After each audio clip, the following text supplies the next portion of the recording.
Good morning. এখনো শীতটা ছাড়েনি, এখন হচ্ছে রান্না বসিয়েছি, রান্না হচ্ছে। আর তোমরা সবাই ভিডিও দেখছো, তেমন লাইক কমেন্ট শেয়ার আসছে না, ভিউ হচ্ছে না। কিন্তু কতদিন আগাতে পারবো আমি ঠিক জানি না। 3 মাস হয়ে গেছে ছাড়ছি, এখন করার এনার্জিটা নেই, কেননা সেভাবে কিছু হচ্ছে না। 1 বছরের মধ্যে কমপ্লিট করতে হয়, কিন্তু আমি পারবো না কি আমি জানি না।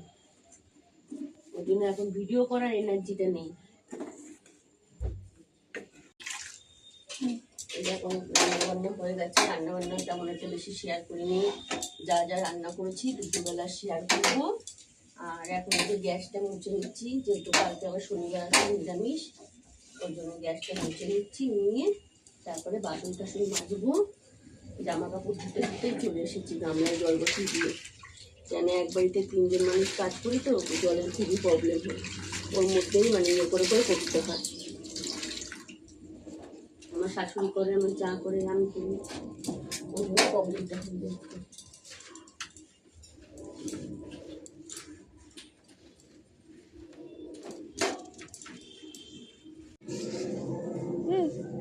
এই যে জামা কাপড় সব ধুয়েছি, রেখেছি গামলায়। এখন এগুলো মেলবো,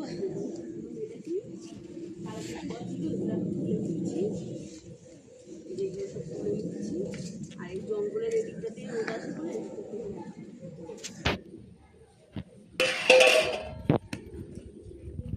আবার ইট পাট গেলে এতভাবে পায়ে লাগে না, বলার কথা না। বাসন টাসন মাজবো। আর কড়াইটা নিয়ে আসছিলাম, দুয়ারে ওখানে কয়েকটা ঘাস উঠেছিল, ঘাসগুলো এর মধ্যে তুলে একবারে নিয়ে চলে এসেছি। মানে বাসনটা নিয়ে যেয়ে জল তুলবো, তুলে তারপরে সব কিছু আবার করবো। মানে বেলা সেটা দৌড়ে পারি না, এত কাজের চাপ থাকে। আর শনি মঙ্গলবার যেহেতু নিরামিষ খাই, আগের দিন চাপটা একটু বেশিই থাকে। আর ঠান্ডার জন্য সকালে কাচাকুচি করি না, ওই জন্য বেলাতে এখন কাচাকুচি করি, ওই জন্য কাজ বাজ করতেও লেট হয়ে যাচ্ছে।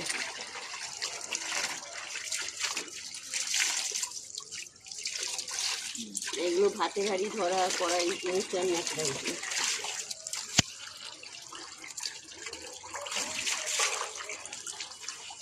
এই যে আমুদি মাছের তরকারি করেছি, বেগুন দিয়ে, আলু দিয়ে, ধনে পাতা দিয়ে, আর একটুখানি সর্ষে বেটে। আর এটা হচ্ছে বিট আর আলু ভাজা করেছি। আর এইটা হচ্ছে মুসুরি ডাল করেছি, দুটো বিনস দিয়ে। বাজার সবজি তেমন ছিল না, তো এই করেছি। বাজারে যাবে, তারপর আনবে, তারপরে। আর তোমরা ভিডিওগুলো দেখো, পাশে থেকো, সাপোর্ট করো, লাইক করো, আর একটা করে শেয়ার করো, আর কমেন্ট করো।